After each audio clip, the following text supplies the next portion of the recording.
welcome back to my channel.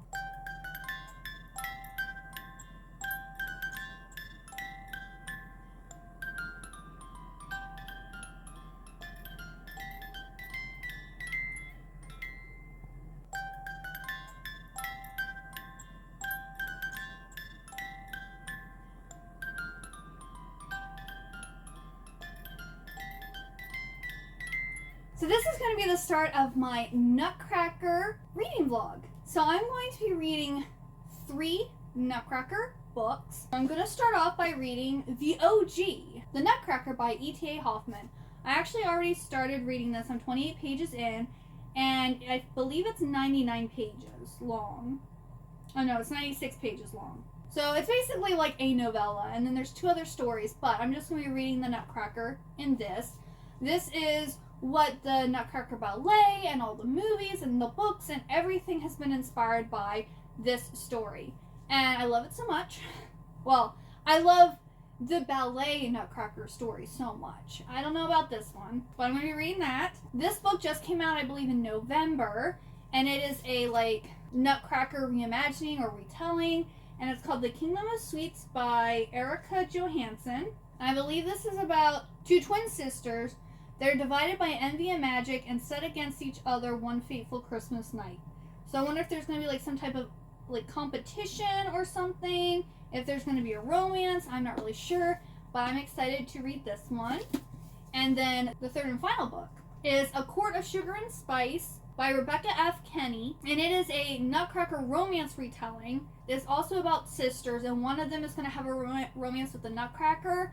And one of them is going to have a romance with the I think it's a sugar plum fairy, but they made him a male instead of a female. Yeah. Clara encounters the handsome sugar plum fairy, and he promises her the chance to enact all her forbidden fantasies.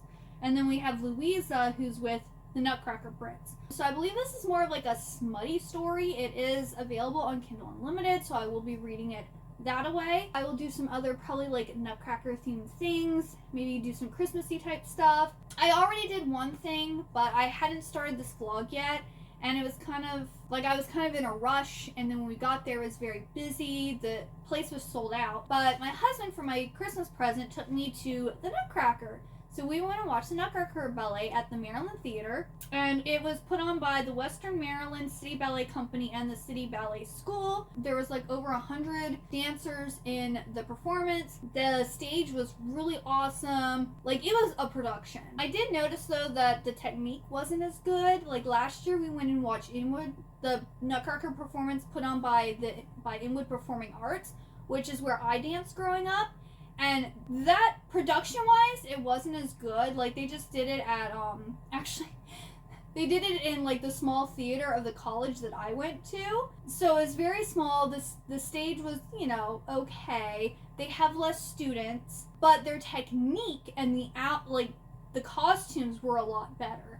Where this one, the costumes weren't as good and the technique wasn't as good. So, we were this one is a production. The Inwood Performing Arts ones was a performance. But we were very happy because the Inwood Performing Arts ones, the Nutcracker appeared for the battle between the soldiers and the mice, and then wasn't in the rest of the ballet. We're what happened to the Nutcracker? This is literally called the Nutcracker. What happened to him? Where in this one, we actually got the Nutcracker throughout the whole thing. There was a lot more men in this, or boys, in this performance. So Fitz was actually played by a boy. The Nutcracker was played by a boy. The Cavalier who dances with the sugar plum fairy was a guy. Where I believe in Inwood Performing Arts, the only guy in the performance was the guy who danced with the sugar plum fairy. And I believe they pay a professional dancer to come and do that. I don't think it's a member actually of the company. So yeah, there was plus and minuses to each one. It was thoroughly enjoyable. It was really funny though, because it was at first they're oh, please make sure if you're filming or taking pictures that you're not obstructing other people's view of the performance. And then when they got to Act 2, during intermission, they're oh, please remember that you're not allowed to take any film or pictures. And I'm then why at the beginning of the performance did you say that we could? So I didn't take out my camera because I'm these are all minors. Why would they let us take pictures and like film and stuff. I was like, if I see other people doing it, then I'll pull out mine. But I personally didn't see anyone doing it, so I didn't. But I was just like, they told us at the beginning that we could, so I'm very confused now. But yeah, so that was a fun time. We went on Sunday, December 10th, and it was in the afternoon time. It was very cold and rainy. I was also a little disappointed because they had merchandise that you could buy, but you had to have cash or check. Who carries cash and check now? I do not carry cash on me. I don't carry my checkbook with me. If you don't take credit card, you can get my money. So I unfortunately didn't get anything. They had a few really cute things that I wanted, but I didn't have the payment form that they needed. So yeah, the Nutcracker is my favorite like Christmas, or I guess favorite story set during Christmas time. Well, you know, besides the birth of Jesus, but like non-religious, it would be the Nutcracker. So I'm just so happy to be able to read these stories and find out if these are actually good adaptations or not, because I've read quite a few adaptations of the Nutcracker. Yeah, let's get to reading. Alright, it's now the next day, and I did finish reading The Nutcracker by E.T.A. Hoffmann last night. It was only 96 pages, so it's basically like a novella. I'm sure most of you already know about like the ballet Nutcracker story. I will say the original version is a lot more like the ballet version than Alexander Dumas's version. That one's a lot more different, but this is still different. So instead of Clara, our main character is Marie, and she is 7. This is important. She's 7. And it is Christmas, and Godfather Drosselmeyer has come and given them all gifts. She is supposed to share the Nutcracker with her elder sister Louise and her younger brother Fitz. Well, Fitz ends up, of course, breaking the Nutcracker, and Godfather Drosselmeyer fixes it up. And he creates a lot of toys for them, and they have like this cabinet filled with like all of their toys, and many of them are ones that he created. Well, that night, Clara is like the last one in like their playroom, and the toys come to life, and the mice come, and then, you know, they're fighting and everything, and Clara ends up taking off her shoe and throwing it at the mouse. Well, she also like has fallen into like the cabinet and broken the window and has cut herself. So she wakes up the next day and she's in bed, and she has to be in bed for quite a while because I guess she lost a lot of blood from the wound that she accrued. Godfather Drosselmeyer comes to visit 3 different nights and tells the story of Princess Pirlipat, which is basically the origin story of the Nutcracker. So we get like basically 3 chapters of the story. Then the Mouse King is coming to Clara and telling her that she has to give him certain things or he's going to kill the Nutcracker. So I think there was 2 different nights where she went and gave the Mouse King what he wanted. But then he asked for something else and she just couldn't do it. And so she told the Nutcracker that if she keeps giving the Mouse King what he wants, he's just going to keep asking for more and more, and it's never going to end. So the Nutcracker's like, well, I'll take care of it. All you have to do is get me a sword. So she goes to her brother Fitz and they get him a sword. And then the next night, she like hears the mice and like all the scurrying and all this stuff while she's trying to sleep. And then the Nutcracker shows up at her bedroom door and presents her 7 crowns because the Mouse King has 7 heads. The Nutcracker has killed the Mouse King and presented the crowns to Clara. Well, he then takes her to the Kingdom of Dolls. In the ballet, it's the Kingdom of Sweets, but in this one, it's the Kingdom of Dolls. It is still very, like, they talk about the Lemonade River and, like, lots of confectionery, like, foods and stuff. So it's pretty much like the Land of Sweets, but it's called something different. And so he's there, he shows her around, he takes her to the castle where he's actually the prince, and he tells them of how Marie helped him defeat the Mouse King. And then everyone's like, oh, yay, you know, all this stuff. Well, then she wakes up in bed the next day, and no one believes her about what happened. Then the Nutcracker shows up and is presented as like a Godfather Drosselmeyer's like nephew or something like that. And he... Remember, Marie is 7. So he goes and asks her to marry him and become the queen of, I guess, the Land of Dolls. And she agrees, but she said she wants to be his fiance first. And so then a year later, he comes back to get her, which means she'd be 8. And he was supposed to marry this Princess Pirlipat, who is like 15 or 16. So he has to be at least I would say 16 to 18 years old. And he's engaged to a 7-year-old and then comes back for her a year later and she's 8. What? Why did her parents even agree? Like, I mean, correct me if I'm wrong, but I'm pretty sure I read and the book said that she was 7. And I was just like, that doesn't make any sense. Why would a 7-year-old girl, one, be able to fall in love romantically, and two, agree to marry him, and then her parents would allow her to go off with him? I was like, what? So, yeah, that was, it was very interesting, because, like, I would say in, like, the ballet, she's usually, like, Clara's represented as, I would say, probably, like, a 13 or 14-year-old girl, and it's, like, the whole thing is supposed to be, like, a dream, where in other renditions, they do have her, like, a teenager, and then at the end, she does go with the prince. But she's at least a teenager. She's not, like, you know, still in elementary school. Now, granted, this is, like, back from, I think, like, the 1800s, but girls weren't getting married at 8 in the 1800s, at least not to my knowledge. Usually they went out into society at, like, what, 14? And they tried to marry them off between 16 and 18. So she's, like, half that age. So yeah, I gave the story overall a 3 because it was interesting, but I really had an issue with that age gap. Who knows, maybe it was, like, one of those things where, like, he married her, but, I mean, obviously it's not real. But, like, I know in real life sometimes people would get married, but then they would wait till they were of age to actually, like, consummate their marriage. So maybe they do something like that, but it's still weird, especially with that big of an age gap. Because I think Marie Antoinette and her husband got married when they were, like, really young. And so then they waited until they were, like, you know, older teens or early 20s or whatever before they actually consummated their marriage. So yeah, that was weird, but at least, and again, she was like 14, not 7. But anyway, I have then started The Kingdom of Sweets by Erica Johansson. I am loving this so far. So I am currently 74 pages in. I'm starting chapter 11. This is, like, yes, this is a retelling of the Nutcracker, so I can clearly see, like, the Nutcracker vibes, and it I think is inspired by the ballet, because he brings the ballerina and he brings the clown doll and they're dancing around like in the ballet. So it's very reminiscent of that.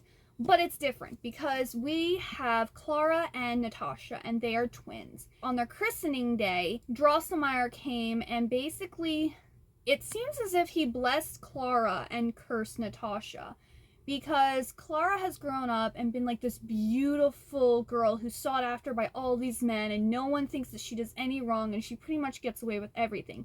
Where Natasha has grown like stringy black hair and is pale, and everyone just like sees her as the cursed child. They're twins, but they look nothing alike because of whatever Drosselmeyer did to them. And it also seems like Drosselmeyer is like this evil figure who like is controlling everyone in the town. Like, he's a sorcerer who, like, everyone, a very wealthy sorcerer who, like, everyone owes money. Almost is like a burden on everybody. And also people are scared of him because of this. Our main character is Natasha in this, and she is in love with this duke's son named Conrad, and they have been having sexual relations for the last year in, like, it seems like everyone knows about it, but she thought they were keeping it hush-hush. Well, on the night of Christmas, I guess Christmas Eve, Drosselmeyer announces that Clara and Conrad are getting married, which, it is a spoiler, but as soon, like, I knew it was coming. Like, the cook Anastasia makes a comment about something, I'm like, oh no, don't tell me this is where it's gonna go. So it kind of has that Once Upon a Broken Heart vibe, where, like, we have our main girl who's in love with the guy, and then, like, you know, the relative comes and gets engaged, and it's like, what the? And Clara is in a situation where she needs to get married quickly, which, let me just say, I love the Nutcracker, so I've always loved Clara, but in this, like, Clara is horrible. It's all about her and what she wants, and her and Nat have both been having sexual relations with men. But Nat, after the first time it happened, she literally went and asked for help on how to make sure she didn't get pregnant, and Clara didn't do the same. So Natasha was responsible and was like, hey, I want to make sure I don't get pregnant. What do I need to do? And Clara's just sleeping with these boys, not even worrying about that fact. So now she's in a situation, and she's like, you know, basically, oh, feel sorry for me. Oh, I can't let anyone find out that, you know, I'm in this situation. You can't tell anybody. I have to marry him. You know, he was never going to marry you anyway. So yet again, it's all about you. And that just really irked me. Because, like, I understand Conrad probably wasn't going to marry Natasha because she isn't beautiful and her parents weren't going to approve since he is going to be the future duke. But Clara caused the situation for herself, and now she's acting like it's other people's responsibility to make sure that her secret is safe and that she's taken care of, because she actually got knocked up by one of the servant boys. And so she literally goes to Natasha and goes, do you really want me to marry, the servant boy and live, in a shack by the river or whatever? And I'm thinking, well, yeah, that's exactly what you should do. If he's the father and he was good enough to sleep with, then he should be good enough to be the father of your child. So it irked me. I am very irritated by Clara. I'm enraged. And I'm feeling really bad for Natasha, because I know what it's like growing up to like someone and have that person not be interested in you, and then, of course, in this situation, like, nothing ever happened with this other person. It was just like a crush, and he knew I had a crush on him, but he wasn't interested in me, and my best friend went and like gave him his first kiss and then came and rubbed it into my face. So it's kind of very personal for me. Like, I knew this guy was never going to be into me and nothing was going to happen between us, but like that my best friend would go and do that. Well, she wasn't my best friend anymore, let's just say that. So I can understand why Natasha is so angry. And not only that, but Clara comes and apologizes to Natasha for the whole thing. And Natasha's like, I don't care. And Clara's all like, well, I said sorry. And Natasha's like, yeah, and? And Clara's like, well, what do you want from me? And Natasha's like, I want you to break it off with Conrad. And Clara's like, I can't do that. And Natasha's like, well, then nothing's gonna be fixed between us. Like, I'm sorry doesn't solve everything. So yeah, I'm really liking this so far. It's already enraged me, but like, I'm feeling for Natasha. I hope this girl gets a happy ending so bad. And like, I don't really wish ill upon Clara, but like, she kind of needs a wake-up call. She is a child and she needs to wake up. So yeah, I want to get back to reading this because I want to find out what happens.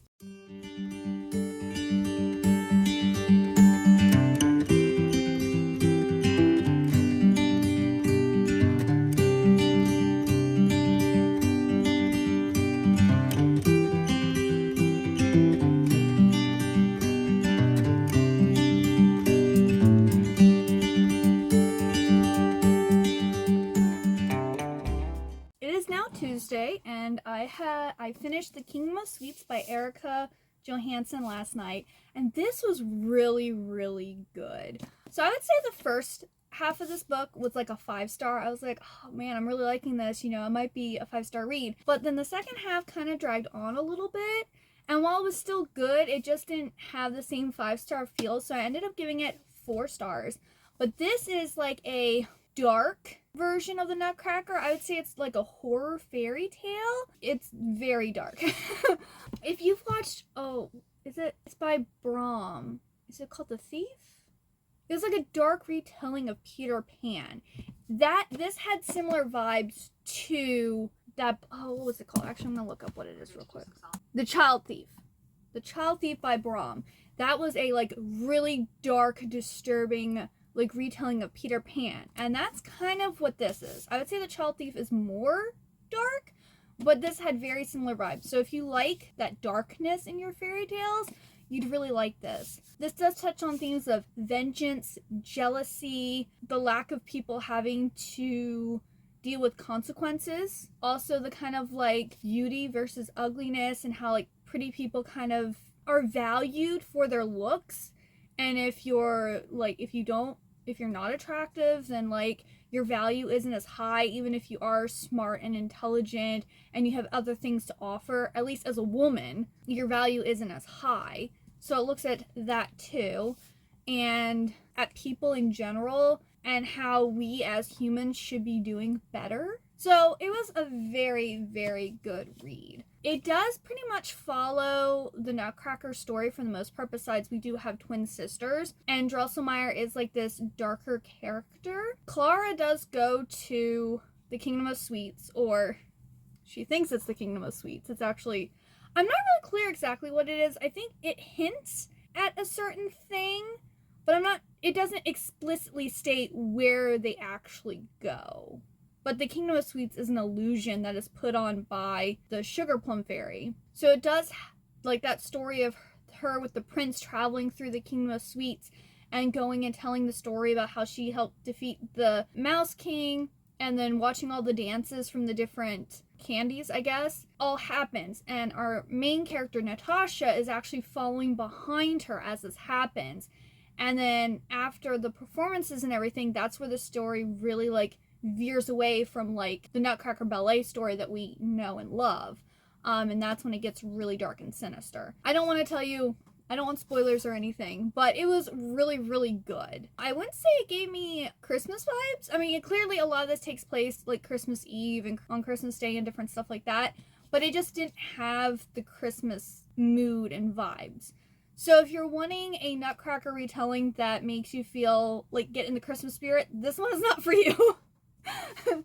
This one, again, very dark, but very, very good. And then I started reading on my Kindle last night, A Court of Sugar and Spice, and I think I only read like the first chapter or two. Yeah, I read the first 2 chapters, so I'm only 8% into the book, but I have like less than 5 hours, so I'm probably going to be able to finish this today. But we have Louisa and Clara, and it seems like Louisa likes to sleep around. She likes to seduce men and sleep with them. I'm not sure. Clara hasn't, she seems more reserved. She seems more like focused on like academic type things. Well, their father, Fritz, who in the Nutcracker ballet is actually the brother, their father Fitz has recently died.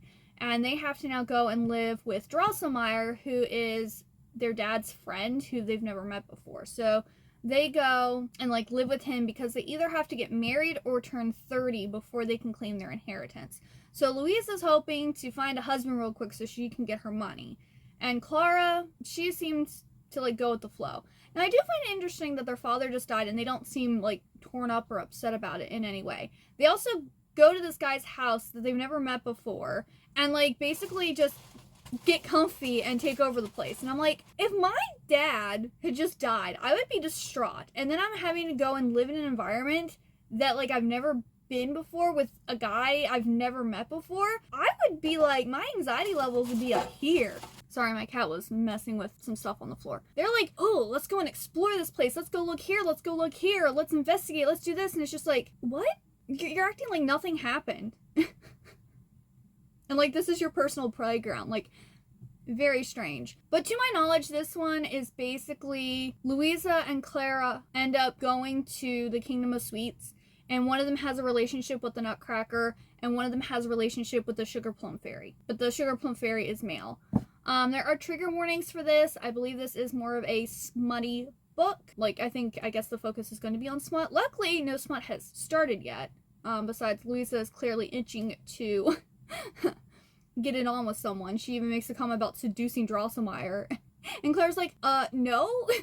He's like too old for you, and he's also supposed to be our guardian. And she's just like, what? I could seduce him? Okay, honey. So I don't know how I'm gonna feel about this one, but I'm gonna give it a good, go and see. But it's a little silly, honestly. But I mean, aren't most smutty novels kind of silly? I'm gonna read and find out. I have finished A Court of Sugar and Spice. I ended up giving it 3 stars because it was good. From the reviews I was reading, it seemed like it was mostly a smut book, but the sex scenes didn't actually start till like 46% of the way in, and there was like an actual plot. Now, I felt like the plot was heavier the first half of the book, and then it kind of went downhill after that, and then kind of got wrapped up like really quickly and really easily. It was still an enjoyable read, and I don't think it was over the top. It wasn't like Court of the Vampire Queen, where like it was literally all smut and like the plot was like pretty much non-existent.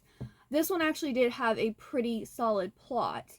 It just wrapped up really quickly because I know I was like 78% into the book, and I'm just like, I feel like a lot more needs to happen before the book ends, and there's not that much longer to go. And so it just was like bam, bam, bam, bam, bam, all at the end. And I don't think I mentioned earlier, but Louisa and Clara have to go and live with their dad's best friend because their dad just recently died.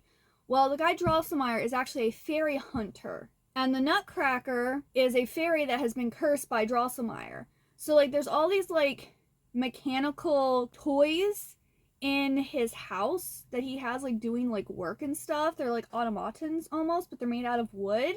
And then he has like a dollhouse that's filled with all of these like little wooden dolls. Well, it turns out they're all fairies that he's cursed and captured. So they're kind of like hunting trophies. Drosselmeyer is kind of like the bad guy in this, along with the Mouse King, which also the take on the Mouse King was like really interesting too. He basically has like a torture sex den. And then So the Sugar Plum Fairy apparently is coveted for sexual instances because whenever he releases, it always tastes differently. It's always a different flavor. And he talks about this repeatedly in the book. And I just find that, like, I mean, kind of gross, but also hilarious. I don't know. I just thought it was funny how he kept on talking about it, and I'm just like, I don't care. And that's also very weird. And also, like, our characters don't really have much character growth. It's like, oh, hey, we're talking, and this is how we are, but we're the exact same opposite in, like, I guess the Land of Sweets or the Land of Fairy, whatever you want to call it. So our personalities just completely shifted from, like, how we were before. We're, like, completely different people now, for the most part. And then the guys, too, are, like, almost completely different. I feel like the girls almost changed their personalities to match the fairy males that they are, like, attracted to, which I don't necessarily agree with that. Like, that's what I had a problem with Grease. Like, I mean, no one should change themselves to be with someone unless it's for the better. And I would say in Louise's case, it is for the better, because before she went to the Land of Fairy, she was basically just sleeping around with any guy she could get to sleep with her, and she didn't believe in love, and she, like, I guess didn't really have a purpose in life, where, like, she goes to the Land of Fairy, meets Nutcracker Prince, and, like, her view and stuff changes. So, like, I guess she kind of did have character growth, but, like, Clara went from, like, being very studious and reserved and, like, intellectual and things to now basically just wanting to have sex with the Sugar Plum Fairy all the time. Now, she's also an artist. Clara's an artist. That's another thing that she has. Like, I guess because she already knows what she's good at, she didn't need as much character development because she is more secure in herself and, like, knows what she's good at. So she didn't need to discover what she's good at. I guess she needed to be more open and carefree. And that's where her being more free with the Sugar Plum Fairy, I guess, comes in with, I guess, sexual growth. I don't know. So it was a good book. Overall, I really enjoyed all three books. The Kingdom of Sweets was my favorite. I really liked that dark, I don't want to say it's a gothic setting because it really wasn't gothic, but like that those dark fairy tale vibes. I really enjoyed that. It was just so good. Not only that, was completely different than what I expected. So overall, I think this was a very successful reading vlog. I did get 3 books read, and I do think I might want to do this next December because there's, like, so many Nutcracker retellings. Like, I could easily find 3 more. Or also maybe do 3 and then do some novellas. Because there was a Nutcracker retelling I read, years ago. I don't know how long ago now it was. But there's apparently a novella for it. So I don't know if I should reread that book and then also read the novella. Because it's probably been over 10 years since I read it. And I just remember what the cover looks like. And I think it's gorgeous. So I might do that next year. I might reread that book. Read the novella. And then maybe choose two other retellings, because I have a few on my Kindle that I need to read still. So I hope you enjoyed this vlog. Have you ever read a Nutcracker retelling? If so, let me know what your favorite one is, because that will give me maybe some ideas for the future, like which ones I should look up. So, you know, let me know if there's any good ones. I don't really mind. I don't care what the retelling is about. If it's based off of Nutcracker, I will probably read it. So please leave your suggestions down below. And I hope you had a Merry Christmas, and I hope you have a Happy New Year, and thank you so much for watching, and I hope to see you next time. Bye-bye!